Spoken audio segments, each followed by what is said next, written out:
We're back, baby. Welcome back, everyone, and a special welcome to anyone who's new here. This video is going to be slightly different from my usual content. I'll be talking over some gameplay of me and my wife returning to Guild Wars 2 after a year away. So feel free to just listen. So let's get straight to it. Where have I been? Well, since the announcement of the SteamMachine's price, I decided against buying it and I bought a PC instead. Yeah, I discovered I'm not that enthusiastic to buy at that price. The Steam Machine release was something I'd been waiting for since the Steam Deck's announcement 4 years ago, and there are a few factors at play that made this moment particularly exciting for me. Valve had shown that they could create innovative gaming hardware, and there's still clearly a demand for it, proven by the other handhelds on the market that spawned off the Steam Deck's back. I do think there is still some ground to be made.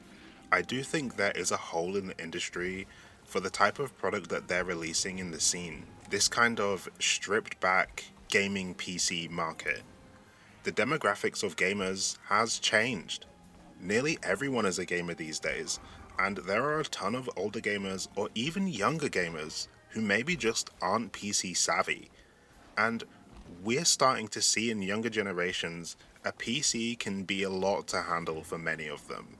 Ever since then, I have been anticipating what Valve is going to do next, because the Steam Deck was revolutionary for my gaming, just in the sense that it made PC gaming really easy for me. There was no way they'd just do nothing off the back of the Steam Deck's success, right? I knew they had to be cooking up something, and I'm kind of the target market for the Steam Deck, in the sense that even though to my family and friends I'm known as the tech guy, the guy that anybody would ask to solve their computer problems, but me, in the way that I view myself, is my knowledge of computers pretty much only serves to inform me of how much I don't know.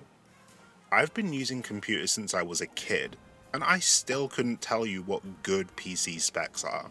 So between the announcement and the release, I would say literally 70% of the days of that time period, I went on Google and searched up news for the Steam Machine's release, because I was just so excited, and I wanted to be one of the first people to know and be clued in to whatever Valve's plans were. Time kept passing and things were getting bleaker and more copium-induced by the day. When we started cross-referencing the current RAM prices with Valve's PC specs, until the inevitable happened, and the price was announced. And it disappointed a lot of us, because it didn't meet our expectations, and it also just wasn't a great value proposition. Look, I was there on Reddit when gamers were speculating the price was $650, $800, and I was fine with that. And then $1,000, and I was actually fine with that too. But $1,200 and no controller? I really considered it. I'd built this moment up enough in my head that that was a reasonable payoff to me. And then the bubble popped. So they announced the price. They announced how they were going to handle the sales of the Steam Machine, and they had this, raffle system. I do accept that it's not entirely their fault. I do think they could have been a little bit more transparent with us. However, that is kind of the nature of Valve. Valve don't really talk unless they have something significant to say or add to the conversation. And I feel like anything they really could have said, we already knew. We were already right. They did reframe what the Steam Machine is, and they kind of said, hey, this is an enthusiast device, buy it if you're interested. If you're not interested, sorry, feel free to make your own PC with our OS. And I took their word for it. Their device wasn't for me. For me personally, my life has changed a little bit since the announcement. I've started making videos, my needs have changed. Previously I was making videos on my Steam Deck, and obviously my need for better hardware has increased. Like, I'm not just playing games on my own anymore. I'm making videos for you guys, and whatever device I buy, I'm going to also be using as a PC. And that's fine. because the Steam Machine isn't a device for making videos or anything like that, so I'm not judging it based on that at all. Only an unhinged person would want to make videos via purely their Steam Deck and a desktop setup, right? So I'm not judging the Steam Machine based on that, but essentially my needs changed. After Valve came out and reframed who this machine is for, I decided that it's not really for me, and that's fine. It's okay to change your mind. So, on the day after the registration for the pre order opened, I started having thoughts that this wasn't for me. Even at £1,200, I had a chat with my wife, and she basically said, "Hey, you've waited for this Steam Machine for so long, I think you should just get it." My wife has heard me yapping about this bloody machine for hours at this point. I really was considering it. We really were just considering getting the 2 terabyte version with the controller, and then I just said no. Instead, I decided to take the plunge and learn about PC hardware. I spent about 3 days researching PC hardware, learning about what different parts do, and essentially figure out what is the best PC for me and the things that I do.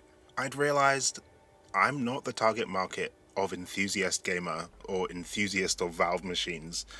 Don't get me wrong, I mean, I am the kind of person who would enjoy it, but I'm not the kind of person who can afford for that to be my primary device.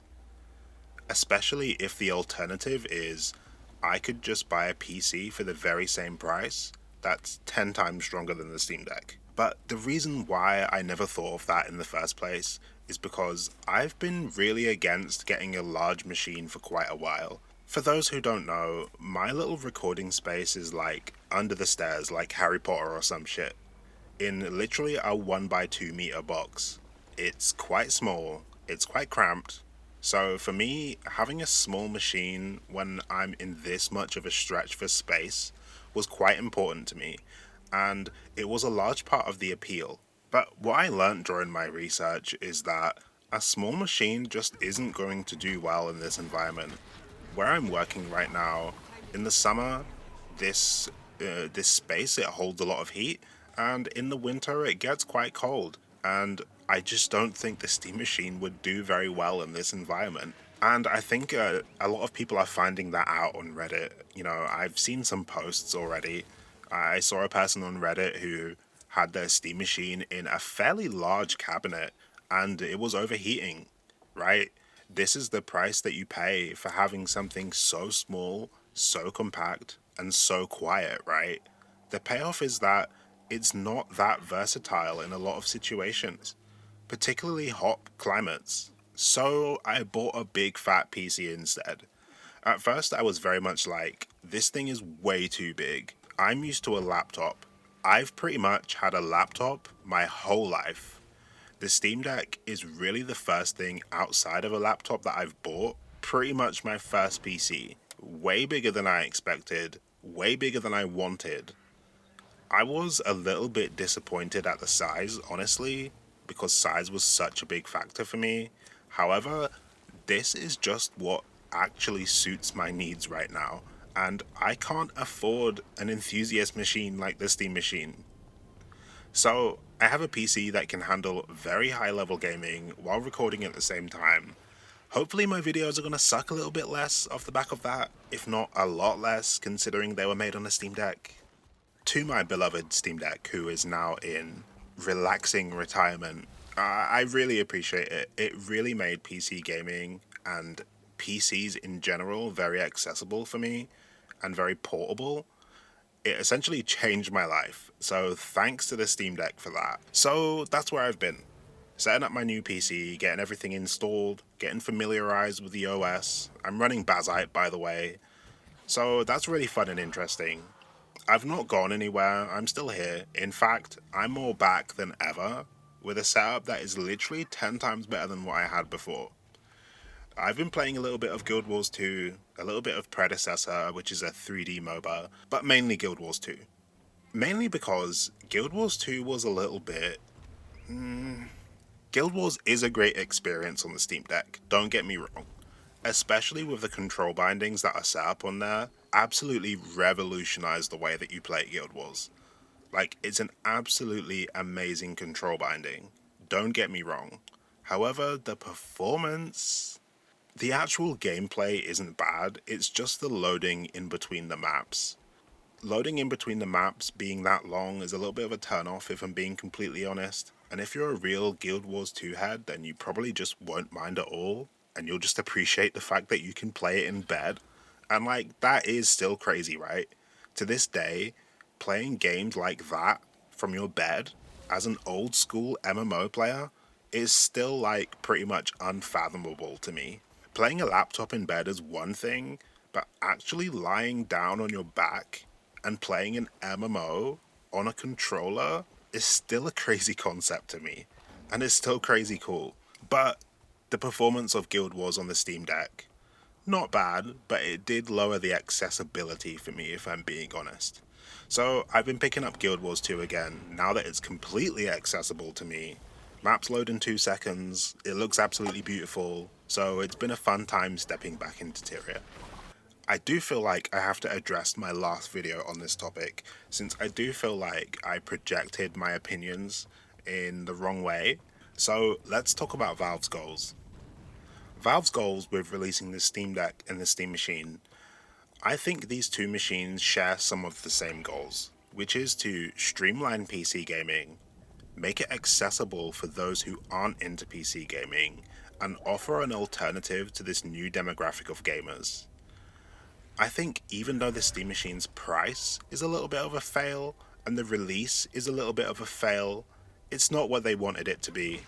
I still think they're achieving that goal by releasing the OS alongside the Steam Machine. And it's kind of saying, hey, we've developed an OS that anyone can use. Anyone can have this stripped down OS to use at their leisure. Have at it. So, no, it's not as I depicted in my last video. Valve taking over the gaming scene and gripping Sony and Xbox by the hair and twirling them over their head.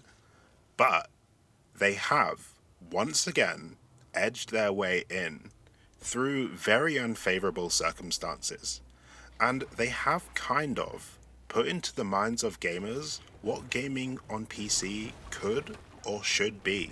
Even without this machine, you can still download SteamOS and you can still get that experience of gaming being simplified, of optimization being better, of accessibility being improved, and bloatware being removed from the system.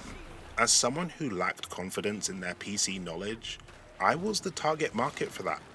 I think you and I both know people who are the target market for that. My wife is definitely the kind of gamer who wants to dabble in PC, but isn't confident with any of that stuff at all. She just feels like she would get stuck. She feels like if something got messed up, she wouldn't know how to fix it. And she feels like it would just be a whole load of stress. And she just wants a simple device to play her games on without dealing with all this other crap. One that's not going to overly confuse her or cause too many issues, you know? I do still think it's a near perfect family machine, and that's what SteamOS kind of offers.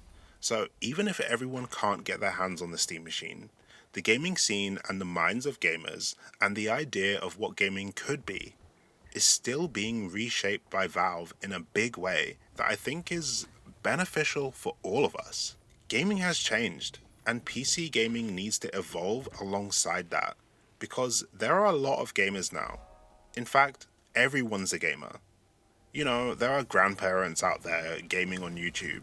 There are kids like my daughter who love PC gaming, who the Steam Machine would be perfect for. Whereas I'm sure many of them can navigate a PC, what would be best for a lot of them is a PC like what Valve are offering, an experience like what Valve are offering, and releasing their OS opens the door for people like that.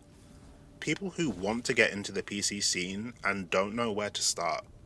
People in need of a good entry device and an OS to supplement that. So, all in all, I do think despite the kind of price fail, despite the kind of hardware fail, I do think Valve's goals are still being carried out pretty well. And I do think that they're having a positive impact on the gaming scene.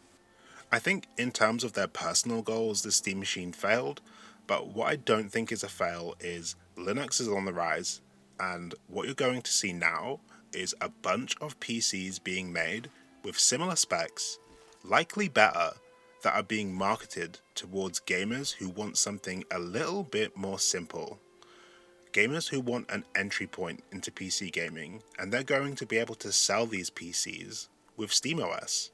Or you're going to be able to install SteamOS yourself and have a direct pipeline into Valve's ecosystem. I think that is a big win for them. Even if they're not making the direct revenue of selling their machine, they're still going to have people on a pipeline being fed into their store regardless of whether they bought a Steam machine or not.